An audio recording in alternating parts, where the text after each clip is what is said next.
हरे कृष्णा। भगवद गीता एक अत्यंत प्राचीन ग्रंथ है। मानव सभ्यता में जितने भी साहित्य उपलब्ध हैं उसमें वैदिक साहित्य प्राचीनतम है और ये भगवद गीता उस वैदिक साहित्य का एक भाग है।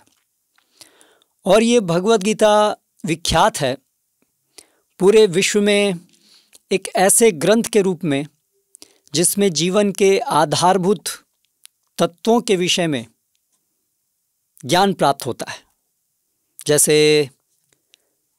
जीवन आखिर क्या है, मनुष्य जीवन का उद्देश्य क्या है, ये पूरी सृष्टि का अर्थ क्या है, ये पूरी सृष्टि किस लिए है, किस प्रकार से ये सृष्टि का उदय होता है, ऐसी आधारभूत चीज़ों के विषय में जानकारी इस पुस्तक में है।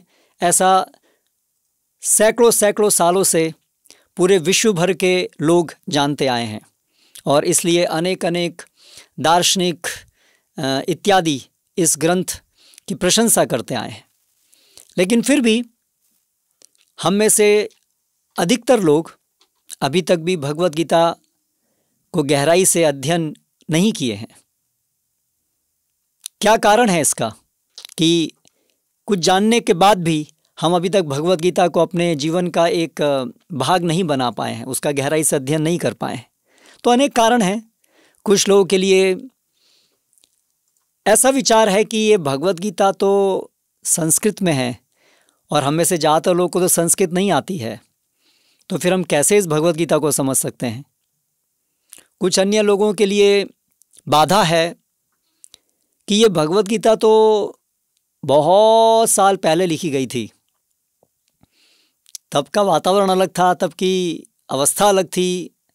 आज आधुनिक समय है, चीज़ें बदल गई हैं, परिस्थितियां बदल गई हैं, तो ये जो इतना प्राचीन ग्रंथ है आज इसका क्या ये आज प्रासंगिक है, क्या हमारे आजकल के जीवन से ये संबंधित है, ऐसा संदेह है। या इस ग्रंथ में तो उसकी जो भाषा शैली इत्यादि होगी बहुत प्राचीन होगी, कैसे हम उसको समझ पाएंगे, ये संशय हो सकता है। और हम में से कई लोगों के लिए संशय है कि भगवद गीता के बहुत सारे संस्करण हैं, अभी कौन सा संस्करण वास्तव में सही है, ओरिजिनल कौन सा है, मूल कौन सा है, ये कैसे जानेंगे। इसलिए हम भगवद गीता नहीं पढ़ते हैं। और अन्य कई लोगों के लिए बाधा है कि भगवद गीता पढ़ने के लिए कोई शिक्षक चाहिए, कोई गुरु चाहिए। अभी हम कहाँ ढूंढें गुरु को, कैसे जाने कि वास्तव में गुरु, वास्तविक गुरु कौन है, कहीं हम ढोंगे के द्वारा ठगे तो नहीं जाएंगे, ये लेकर के संशय है। अन्य कई लोगों के मन में विचार है कि भगवद गीता और ये सारे शास्त्र तो ये सब तो काल्पनिक है, ये तो सब मिथोलॉजी है, ये तो किसी व्यक्ति ने अपने विचार लिख दिए हैं, हमें कुछ समझाने के लिए अपने हिसाब से लिख दिया है, लेकिन ये अंततः काल्पनिक है। तो जब ये काल्पनिक है तो फिर क्या प्रमाण है कि भगवद गीता वो सही है, ये तो काल्पनिक है, इसीलिए इसको भगवद गीता को पढ़ने का क्या उपयोग है। अन्य हम में से कई ऐसे होंगे जिनके पास समय नहीं है भगवद गीता पढ़ने का, अर्थात हमें नहीं लगता कि भगवद गीता इतनी महत्वपूर्ण है कि हमें उसके लिए समय निकालना चाहिए। तो ऐसे बहुत सारे कारणों से हम में से अधिकतर लोग अभी तक भी अपने जीवन में भगवद गीता का गहराई से अध्ययन नहीं किए हैं। तो इस कारण से इस सत्र से आरंभ करके हम एक भगवद गीता का परिचय देने वाला एक सत्रों का एक पाठ्यक्रम बनाए हैं, जिसमें सबसे पहले एक 6 सत्रों के द्वारा भगवद गीता का आधारभूत परिचय देने का प्रयास किया जाएगा, जिसके अंतर्गत हम देखेंगे कि सबसे पहले जो आज का जैसे सत्र है उसमें हम देखेंगे कि भगवद गीता का हमारे जीवन में महत्व क्या है, क्या लाभ होगा हमको भगवद गीता पढ़ने से। क्योंकि हम हर चीज़ प्रैक्टिकल चाहते हैं, हम व्यावहारिक, हम केवल थ्योरेटिकल, केवल सैद्धांतिक रूप से नहीं समझना चाहते बल्कि व्यावहारिक रूप से भी चीज़ों को समझना चाहते हैं। तो आज का जो पहला ये सत्र है उसमें हम देखेंगे कि किस प्रकार से ये भगवत गीता का अध्ययन और अपने जीवन में उसका अनुसरण हमारे सबके जीवन में किस प्रकार से लाभ प्रदान कर सकता है। फिर उसके अगले सत्र में हम देखेंगे कि भगवत गीता को कैसे समझा जा सकता है, भगवत गीता को कौन समझ सकता है, भगवत गीता प्रामाणिक है ये हम कैसे जान सकते हैं, भगवत गीता काल्पनिक नहीं है ये हम कैसे समझ सकते हैं। तो ये विषय रहेगा हमारे अगले सत्र का। और उसके बाद उससे अगले सत्र में हम देखेंगे कि क्या भगवान है, क्या कोई सृष्टिकर्ता है, और यदि है तो वो कौन है, वो उसके गुण क्या हैं, वो क्या करते हैं और उनका क्या प्रयोजन है ये सृष्टि बनाने के पीछे इत्यादि। फिर उसके अगले सत्र में हम चर्चा करेंगे कि हमारी वास्तविक पहचान क्या है। क्या ये जो नश्वर, क्षणिक, ये शरीर, ये मन, क्या यही मेरी वास्तविकता है, या मैं इस नश्वर, क्षणिक मन और शरीर से परे एक कोई नित्य व्यक्ति हूँ। फिर उसके अगले सत्र में हम चर्चा करेंगे कि जीवन में दुख क्यों आते हैं। हम सब ये तो अनुभव करते ही हैं कि जीवन में दुख आते हैं, लेकिन वास्तव में इसका कारण क्या है, क्योंकि हम तो अपने इस जीवन में नहीं देख पाते कि ये सब दुख हमारे पर क्यों आते हैं, अधिकतर दुखों का।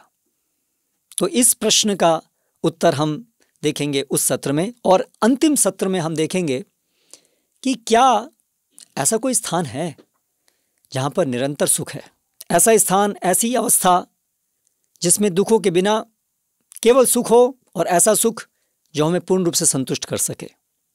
तो इस प्रकार ये 6 सत्रों के अंतर्गत हम इन विषयों की चर्चा करेंगे। तो आज जो सबसे पहला जो सत्र है उसके अंतर्गत हम चर्चा करेंगे कि भगवत गीता का हमारे जीवन में क्या महत्व है। हम में से हर व्यक्ति जीवन में सुख चाहता है, ये बिल्कुल आधारभूत चीज है। हर व्यक्ति सुख की तलाश में है। लेकिन जब हम अपने जीवन को देखते हैं, जब हम अन्यों के जीवन को देखते हैं, तो हम ये अनुभव करते हैं कि सर्वदा हर जगह हर व्यक्ति के जीवन में दुख है। मनुष्य समाज के सैकड़ों सैकड़ों सालों के प्रयास के बाद भी हम अपने जीवन से दुख का निराकरण नहीं कर पाए। मनुष्य समाज की जो प्रगति है वास्तव में वो तो दुख के निवारण के लिए है, वही प्रगति का एक मूल अर्थ है। हमारा यही प्रयास है कि कैसे संसार से दुखों को हटा दिया जाए, हमारा जीवन सुविधा पूर्ण बन जाए, अर्थात उसमें से कष्ट खत्म हो जाए। आधुनिक विज्ञान के माध्यम से, अलग अलग प्रकार से ज्ञान अर्जित करने के माध्यम से, सभी प्रयासों का अंतिम निचोड़ तो यही है कि हम कहीं ना कहीं ये चाहते हैं कि हम इन सभी दुखों का निवारण कर पाएं। लेकिन ऐसा संभव नहीं हो पाया है।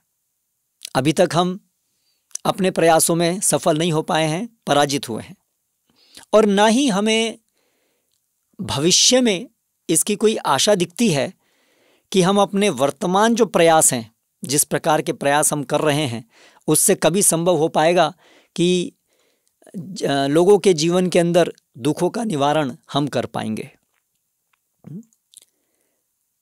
ये एक जो व्यक्ति जो विचारवान है उसके लिए बहुत महत्वपूर्ण चीज विचार करने की है कि आखिर ये दुख का निवारण हम नहीं कर पाए हैं, और बहुत बहुत बहुत बहुत प्रकार के दुखों का अनुभव लोग करते हैं। अगर हम अपने पूरे जीवन काल को लें तो जन्म जो हमारा होता है वो रोते रोते ही होता है।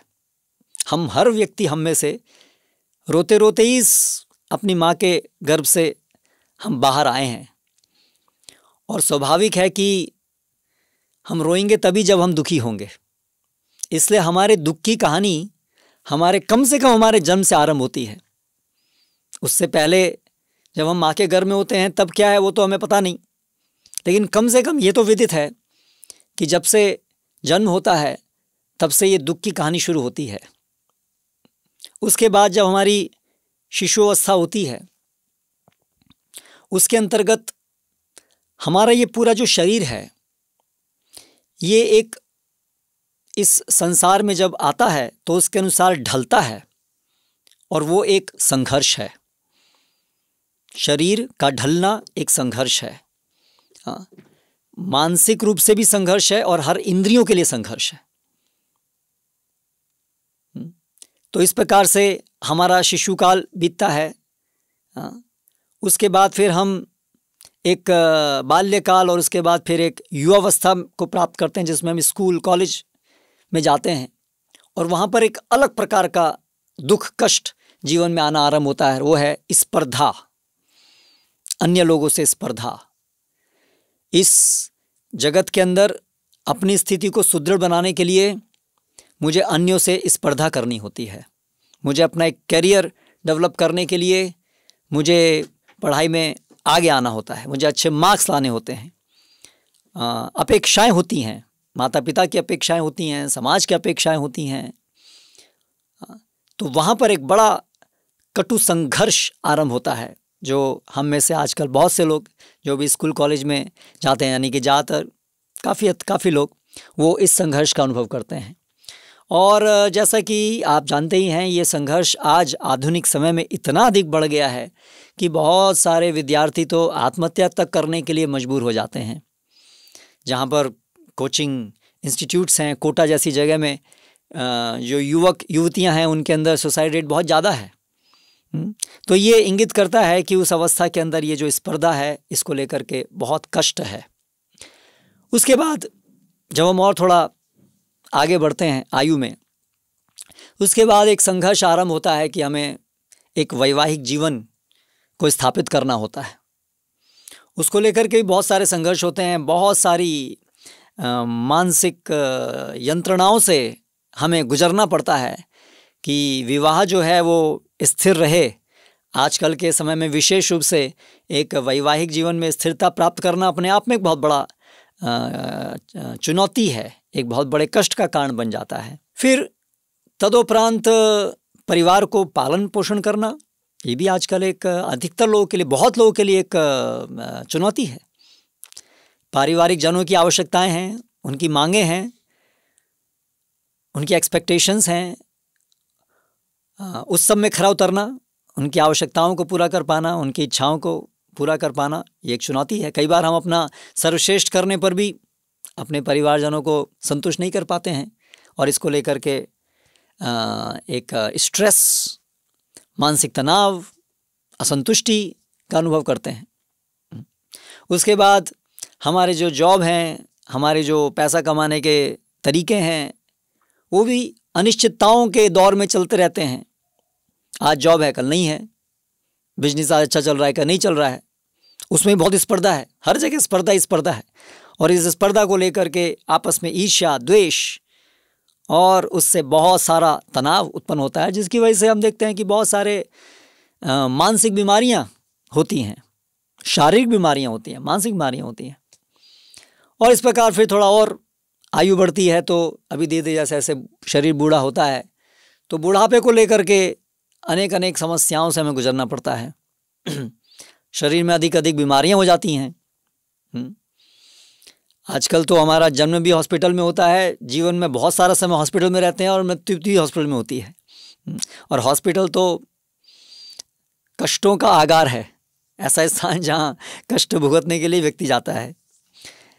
तो इस प्रकार से फिर बुढ़ापा और फिर उसके साथ साथ जुड़ी हुई है एक अकेलापन, अभी हम लोगों के द्वारा इच्छित नहीं है, बेकार हो गए, बूढ़े हो गए, कुछ काम के नहीं हैं, अकेला रहना पड़ता है, कोई हमें प्रेम करने वाला नहीं है। बहुत लोगों के साथ ऐसी अवस्था है, ओल्ड एज होम्स में रहते हैं बहुत सारे लोग, या घर में भी रहते हैं तो भी तिरस्कृत होते हैं, उनका सम्मान नहीं होता है। और उसके बाद अंततः मृत्यु का भय, जो आरंभ से ही है, हमेशा से ही है, लेकिन विशेष रूप से जब हम वृद्धावस्था को प्राप्त करते हैं तो ये मृत्यु का भय और अधिक बढ़ने लगता है। और अंत में एक दिन हमें सब कुछ छोड़ के जाना पड़ता है। आज तक पूरे जीवन में जिनसे हमने संबंध बनाया, जिन चीज़ों को हमने प्राप्त किया, इसलिए बड़ा दुखदाई होता है वो समय। और इस प्रकार न केवल ये मृत्यु अपने आप में इस प्रकार से दुखदाई है, बल्कि हमें पता ही नहीं होता है कि आखिर अभी आगे क्या होने वाला है। इस प्रकार की एक अनिश्चितता के अंतर हम प्रविष्ट होते हैं, है ना। तो इस प्रकार से ये अपने आप में एक बहुत बड़ा कष्ट है। तो ये जो अनेक अनेक प्रकार के कष्ट हैं ये सभी प्रकार के मनुष्यों को हैं, चाहे वो स्त्री हैं, चाहे वो पुरुष हैं,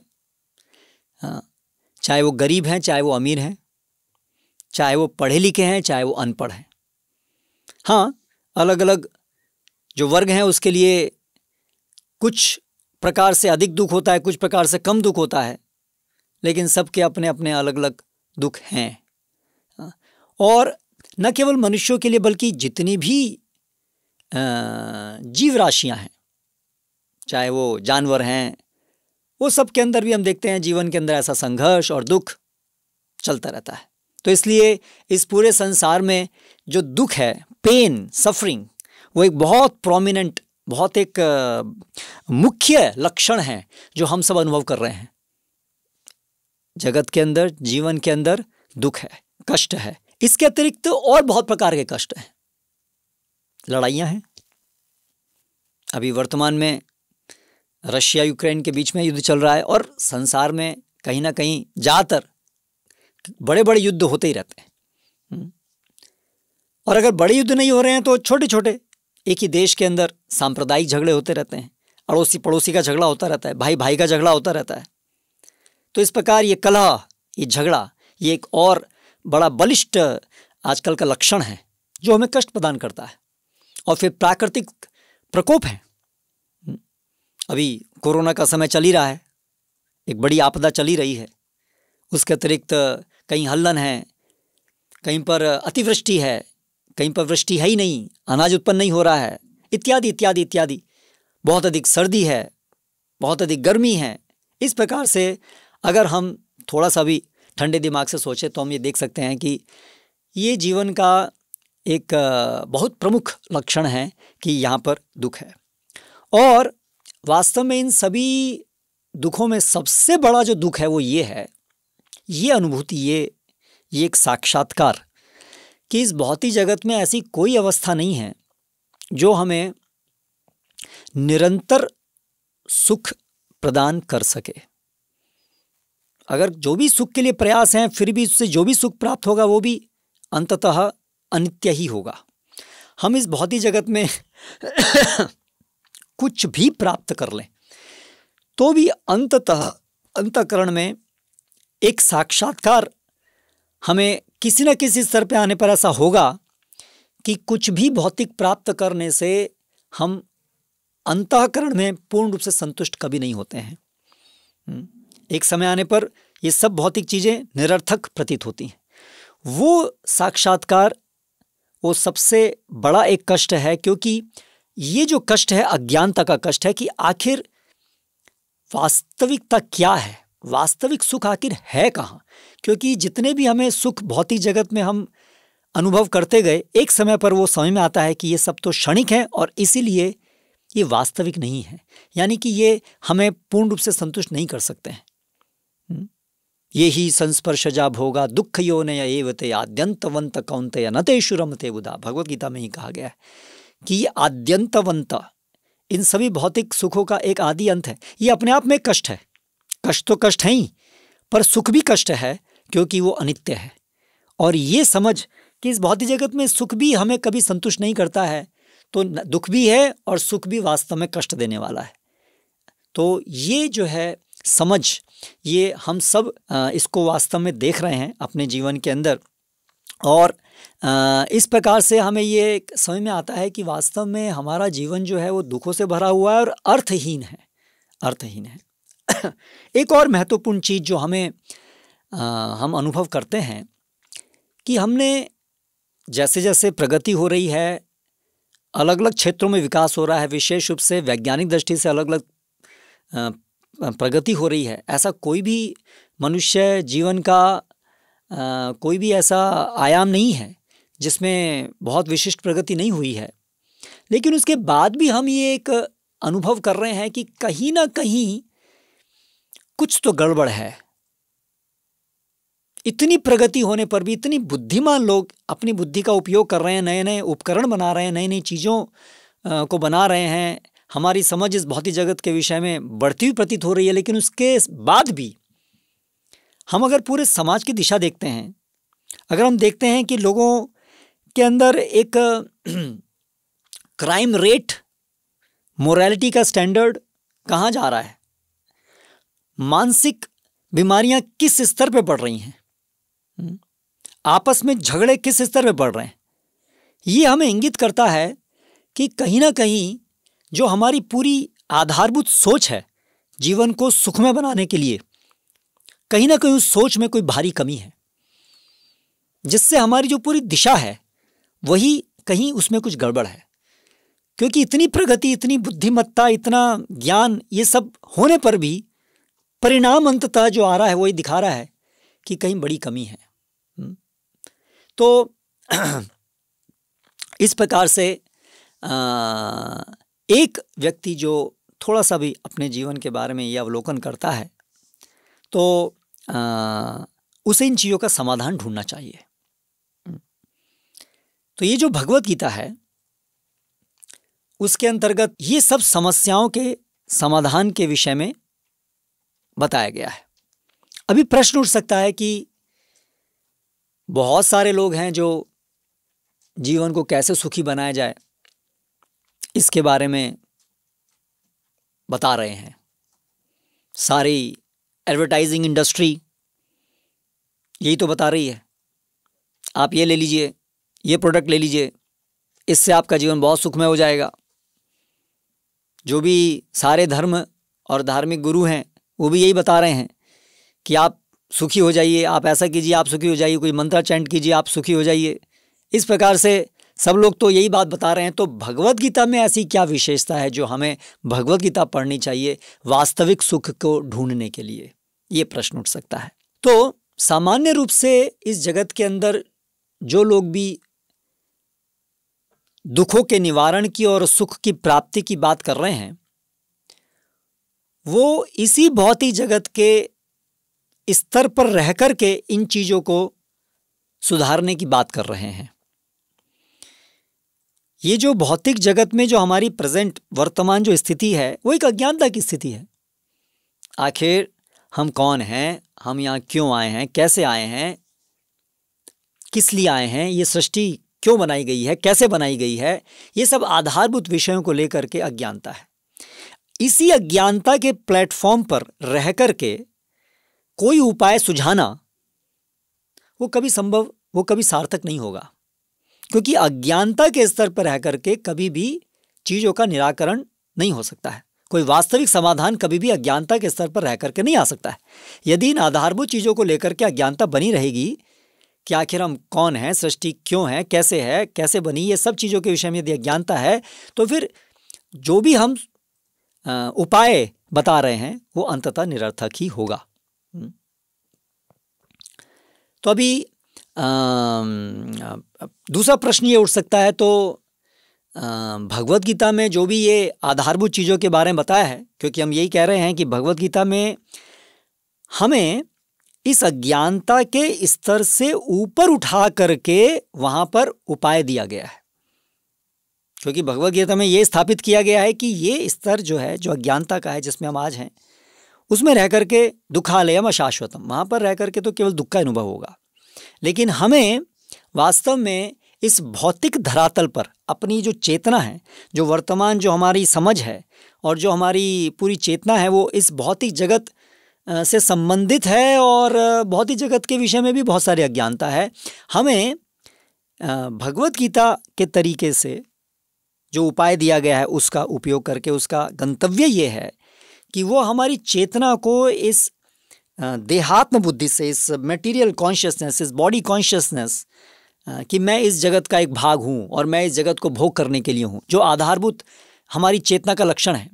हम ऐसा ही सोचते हैं कि मैं इस जगत में हूँ, मुझे इस जगत का भोग करना है और जगत का भोग करके मैं सुखी होऊंगा। लेकिन भगवत गीता हमें इस प्लेटफॉर्म से एक दूसरे प्लेटफॉर्म में ले जाती है कि वास्तव में हम ये भौतिक जगत से हमारा कोई लेना देना है ही नहीं, और वास्तव में हम इस भौतिक जगत के भोक्ता है ही नहीं। इस जगत को एंजॉय करना हमारा काम ही नहीं है ना। एक ऐसे प्लेटफॉर्म पर, एक ऐसे धरातल पर हमको ले जाती है जहाँ पर हमारी जो पहचान है वो भौतिक नहीं रहती, वो आध्यात्मिक हो जाती है ना।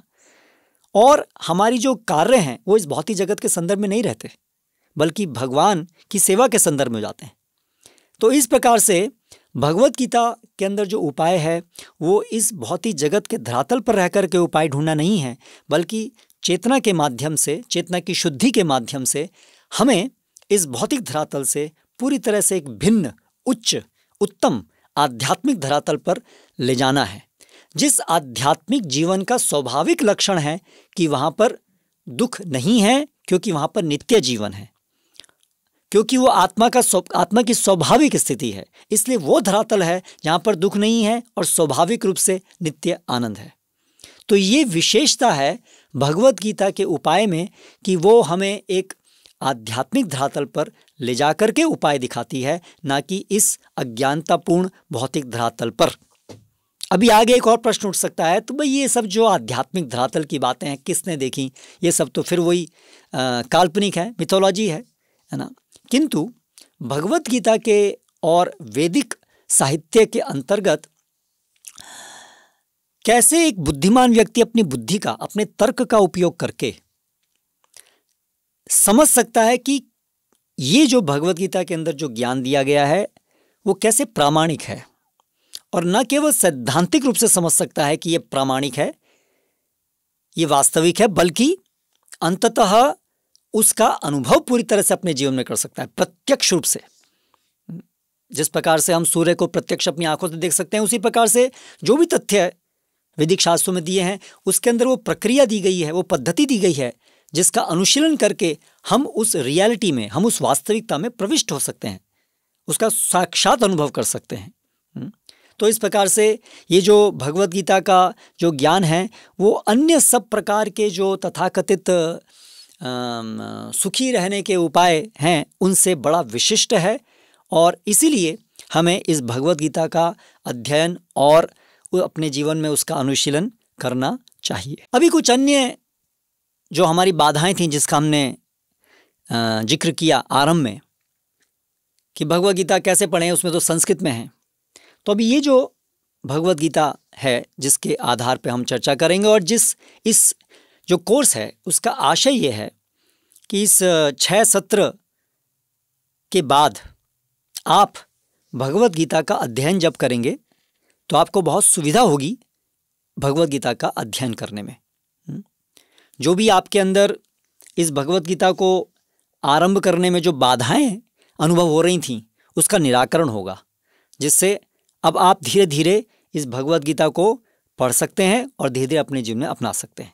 जैसे एक जो बाधा थी कई लोगों के जीवन में कि भगवत गीता संस्कृत में होगी, कैसे पढ़ेंगे? तो सही बात है, भगवत गीता संस्कृत में ही है, किंतु यहाँ पर अगर आप देखेंगे तो भगवत गीता में श्लोक संस्कृत में दिया है, लेकिन उसके साथ साथ उस एक एक संस्कृत के शब्द का हिंदी में या बहुत सारी भाषाओं में उसका अर्थ दिया है, और फिर हिंदी या अन्य भाषाओं में इस पूरे श्लोक का अनुवाद दिया है, और फिर उसके बाद में बड़े विस्तार से तात्पर्य दिया है एक ऐसे आचार्य ने जो एक गुरु शिष्य परंपरा में आ रहे हैं, जिन्होंने बड़ी गहराई से शास्त्रों का अध्ययन और अपने जीवन में उसका अनुशीलन किया है।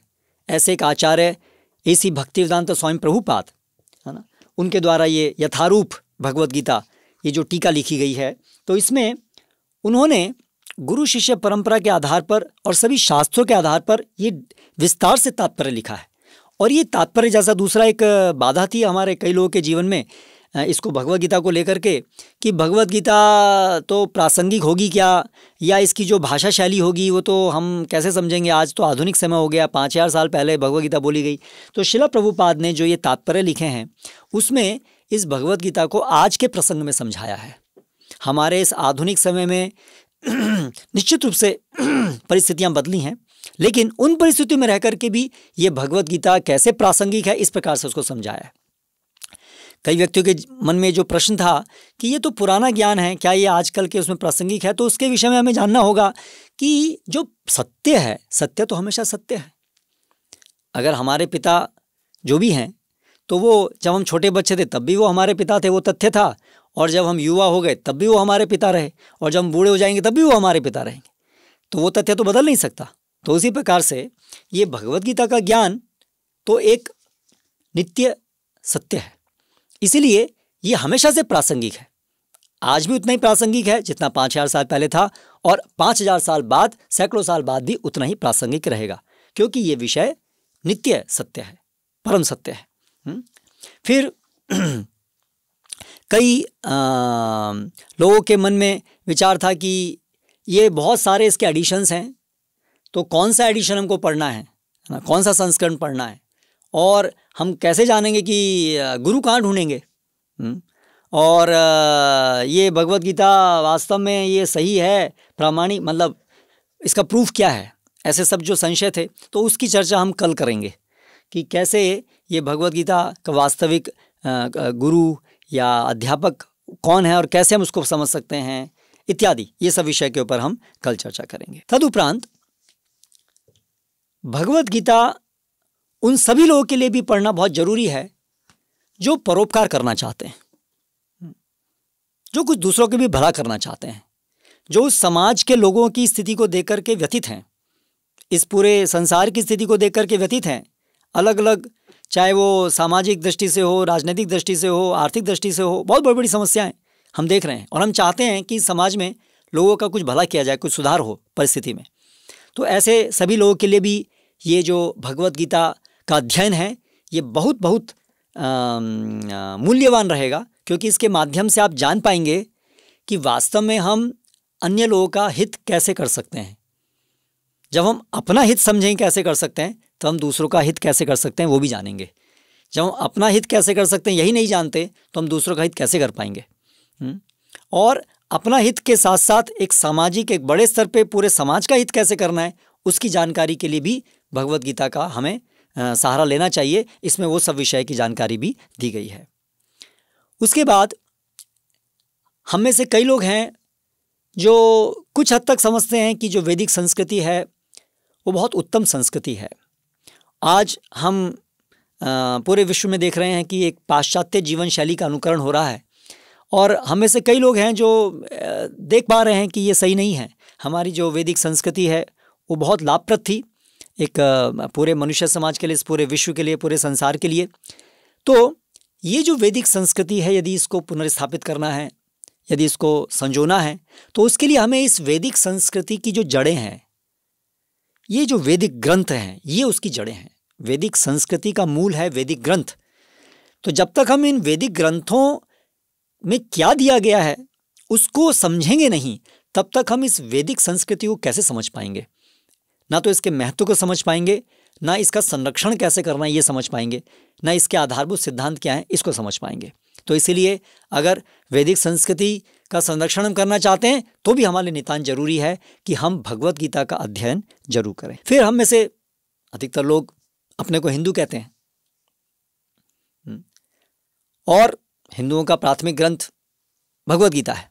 वास्तव में भगवत गीता केवल हिंदुओं का नहीं है, लेकिन वर्तमान समय में हिंदू कम से कम स्वीकार करते हैं कि ये उनका ग्रंथ है। तो अगर आप ऐसा स्वीकार करते हैं कि ये आपका ग्रंथ है, तो क्या आपको इसका गहराई से अध्ययन नहीं करना चाहिए? हम अपनी अगली पीढ़ी को क्या जवाब देंगे, क्या दे रहे हैं? हम हिंदू हैं, सनातन धर्मी हैं, लेकिन भगवत गीता के विषय में हम क्या बताएंगे उनको कि भगवत गीता में क्या विषय है, क्या कहा गया है? हमें कुछ नहीं पता। तो इस प्रकार से धीरे धीरे हमारे बच्चे नास्तिक बनेंगे या कहीं और चले जाएंगे। तो इसीलिए ये भी जरूरी है कि हम सबकी जिम्मेदारी है कि हम भगवत गीता का गहराई से अध्ययन करें। हमारे जीवन में ऐसे बहुत सारी ऐसी परिस्थितियां उत्पन्न होती हैं जिसमें कि हम निर्णय नहीं कर पाते हैं कि इस परिस्थिति में मुझे क्या करना चाहिए, इस समय मेरे लिए सही क्या है। धर्म संकट। अर्जुन के साथ भी ऐसा ही हुआ, फिर वहाँ भगवद गीता सुनाई गई और उसका धर्म संकट दूर हुआ। तो हमारे जीवन में भी आए दिन ऐसा होता है। और हमें से कई लोग जानना चाहते हैं कि वास्तव में मेरा कर्तव्य क्या है। एक पिता होने के नाते मेरा कर्तव्य क्या है, एक पति होने के नाते मेरा कर्तव्य क्या है, एक पत्नी होने के नाते मेरा कर्तव्य क्या है, एक अध्यापक होने के नाते मेरा कर्तव्य क्या है, इत्यादि इत्यादि इत्यादि। ड्यूटी, मेरा कर्तव्य क्या है। तो कहाँ से पता चलेगा मेरा कर्तव्य क्या है। तो जो कर्तव्य की जो मूल है वो इस आधारभूत ग्रंथ से हमको जानने को मिलेगा। क्योंकि कर्तव्य को जानने के लिए हम कौन हैं, ये सृष्टि, आखिर जीवन का प्रयोजन क्या है, इस आधारभूत प्रश्नों का जो हमें उत्तर मिलेगा उसके आधार पर हम समझ सकते हैं कि हमारा कर्तव्य क्या है। इन आधारभूत प्रश्नों का उत्तर जाने बिना हम अपने कर्तव्यों को सही से नहीं समझ पाएंगे। तो इसलिए भी जरूरी है कि हम भगवद गीता को समझें, इसका गहराई से अध्ययन करें। इस भगवद गीता के अंदर ये समस्त वेदों का सार है, महाभारत का एक भाग है और इसको स्वयं भगवान श्री कृष्ण ने कहा। और इसके अंतर्गत सारे जो उपनिषद हैं, जो सभी वेदों का उत्तम भाग है, उसका सार भगवद गीता में है। तो इसलिए आज हमारे पास समय की वैसे ही कमी है, तो इस एक भगवद गीता का अध्ययन करके हम सारे वैदिक शास्त्रों का जो सार है उसको प्राप्त कर सकते हैं, है ना। तो इस प्रकार से ये भगवद गीता हमारे लिए अत्यंत महत्वपूर्ण है कि समस्त वैदिक ग्रंथों का सार यहाँ पर है। और जैसे मैंने आपको बताया, तात्पर्यों में विशेष रूप से जो लिखने वाले हैं श्रील प्रभुपाद, उन्होंने अनेक अन्य वैदिक शास्त्रों से उद्धरण करके हमें इन तात्पर्यों को समझाया है। तो हम इस एक भगवद गीता के अनुवाद, तात्पर्य इत्यादि का अध्ययन करके समग्र वैदिक वाङ्मय को समझ सकते हैं। और यदि आपको लगता है कि आपके पास समय नहीं है, तो सुनिए एक कहानी। एक व्यक्ति था जो एक पेड़ के तने को कुल्हाड़ी से काट रहा था। बहुत पसीना आ रहा था, बहुत मेहनत कर रहा था। एक व्यक्ति वहां से गुजरा और उसने ये देखा कि चल क्या रहा है, बहुत समय हो गया ये काटने का प्रयास किया जा रहा है, लेकिन तना तो कुछ कट ही नहीं रहा है ना। तो उसने देखा कि वो जो कुल्हाड़ी है उसमें धार नहीं है।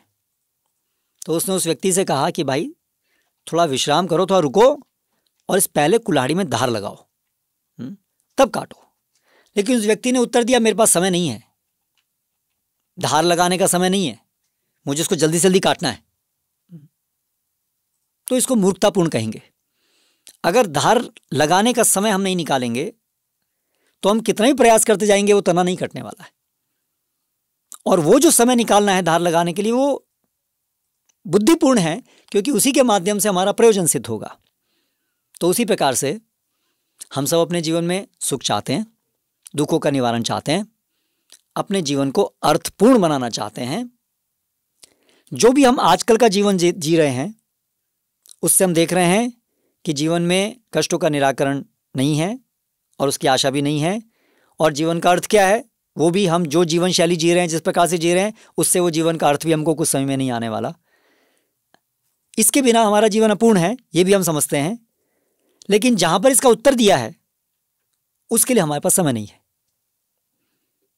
तो ये मूर्खतापूर्ण होगा। तो इसलिए हम कितने भी व्यस्त क्यों ना हो, क्योंकि भगवद गीता से हमारे ही जीवन का उद्देश्य पूर्ण होगा, इसलिए भगवद गीता को पढ़ने के लिए हमें समय निकालना ही चाहिए। तो इन शब्दों के साथ हम आज का ये अपना सत्र समाप्त करते हैं और आने वाले सत्रों में एक के बाद एक हम भगवद गीता का परिचय प्राप्त करेंगे। और जो कल का विषय होगा वो होगा कि भगवद गीता को समझने की पद्धति क्या है, कौन भगवद गीता को समझ सकता है, कौन नहीं समझ सकता है, और भगवद गीता का प्रूफ क्या है, प्रामाणिक है, ये हम कैसे समझ सकते हैं। हरे कृष्णा।